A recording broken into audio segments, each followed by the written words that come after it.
In this tutorial, I'll show you how to create 3 levels of a car game. The levels are stored in separate files, and at the end of the 3rd level is an end scene. Open the file created in the previous tutorial. You can create the file yourself or download it from my website. Select the cube and press X on the keyboard to delete it. File append. Go to the folder where you have your chess piece. Select the file. Go into the object folder. Select the pawn and click link append. Select the chess piece. Click the object button. Set the X location to be 2 and the Y location to be -4. Click the render button and start the game engine. Now if I deliberately drive into the chess piece, as the car hits, the screen judders as the computer struggles to do all the physics calculations, causing it to lag. Press escape to get out of the game engine. To fix the problem, drag with the middle mouse button to scroll the button bar. Click the physics button. Scroll down to the collision bounds panel, tick collision bounds and set the collision bounds to convex hull. Now if we start the game engine and drive into the chess piece, the lagging is gone but the health doesn't go down. Press escape. To make the health go down, click the plus button to open up the properties panel. Click the add game property button. Call the new property collide. Now this works because in a previous tutorial to the car I added a collision logic brick that is only fired if the object it collides with has the game property collide. Select the cylinder and press X on the keyboard to delete it. Select the chess piece and duplicate it. Hold down Shift, press D, press Enter.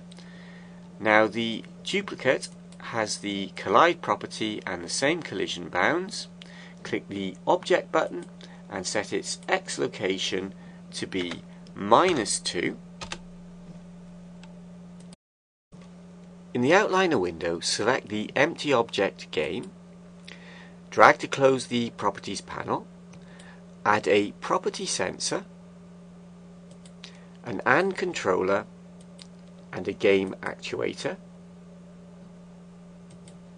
Scroll down and give the property sensor the name Final Score.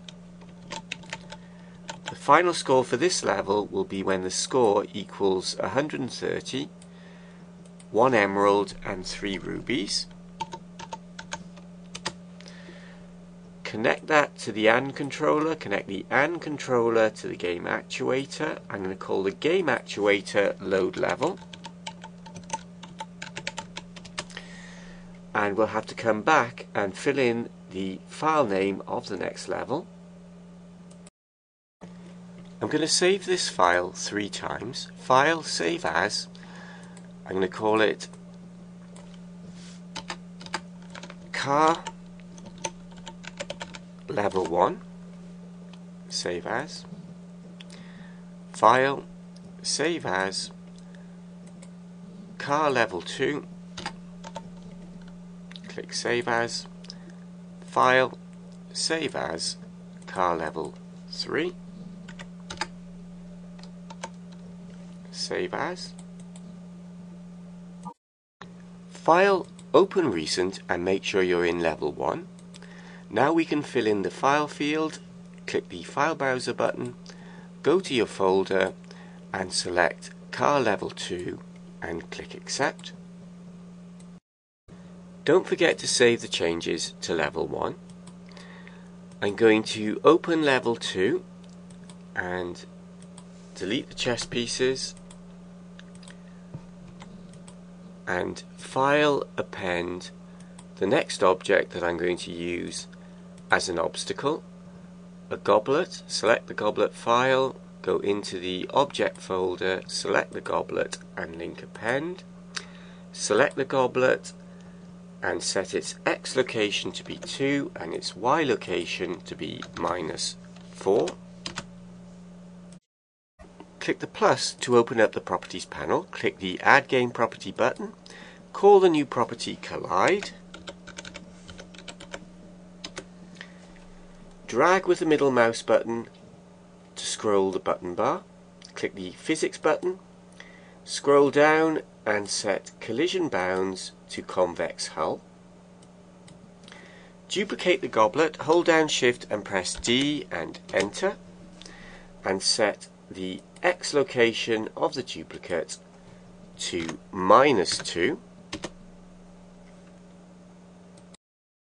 Normally in a game, the levels get harder as you progress.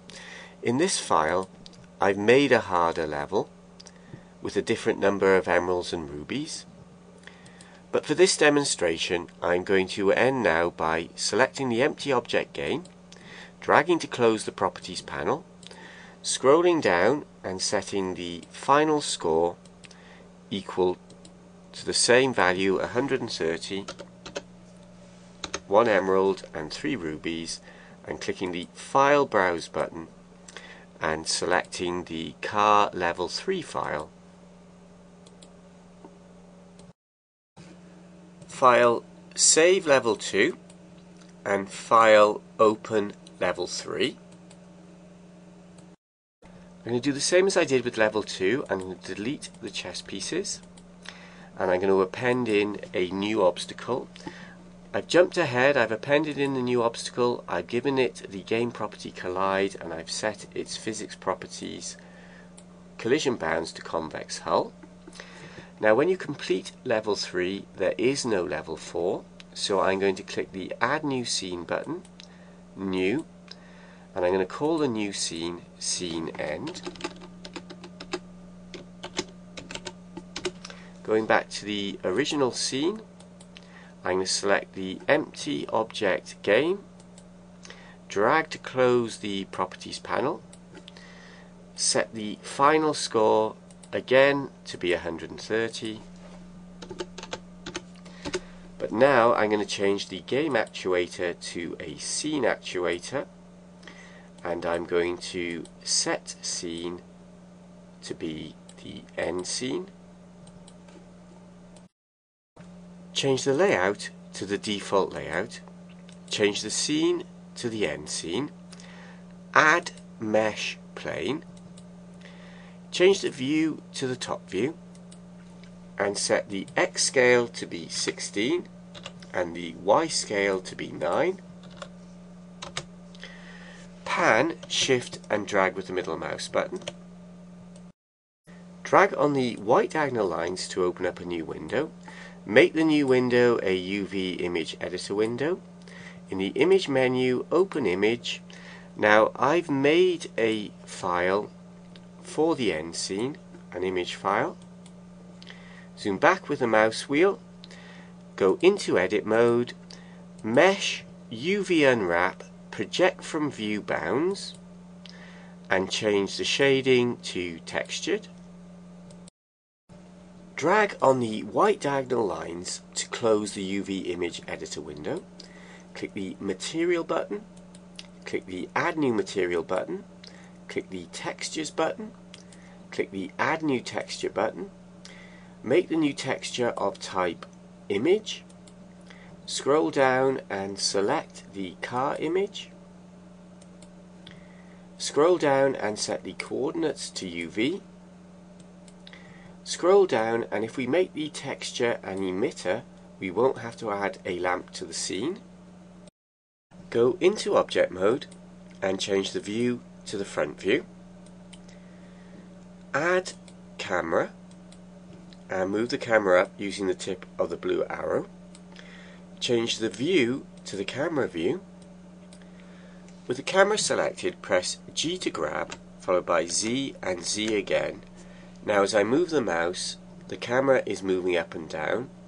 Adjust the height of the camera to show the part of the image you want. Change the layout to game logic. Change the scene to the end scene. I'm clicking the minus in the outliner window for the main scene and the plus for the end scene. Now you can select the plane or the camera, it doesn't make any difference. I'm going to add a delay sensor, an AND controller and a game actuator. If I hover over the delay, it's the number of ticks before a signal is sent, 60 per second. So I'm going to set that to 183 seconds. The signal will go through the AND controller to the game actuator where we will quit the game. I could have put a message on my image file, press any key to quit, and put a keyboard sensor here. There are many ways you can do it. Change the scene back to the main scene, and don't forget to save changes. Now I'm going to open level 1. I need to set the final score for level 1 equal to 130. Now I can click the render button and start the game, and if I collect all the gemstones for level 1, it loads level 2. If I collect all the gemstones for level 2, it loads level 3. Finally, if I collect all the gemstones, we get our end scene displayed for 3 seconds and then it quits. That's the end of the tutorial.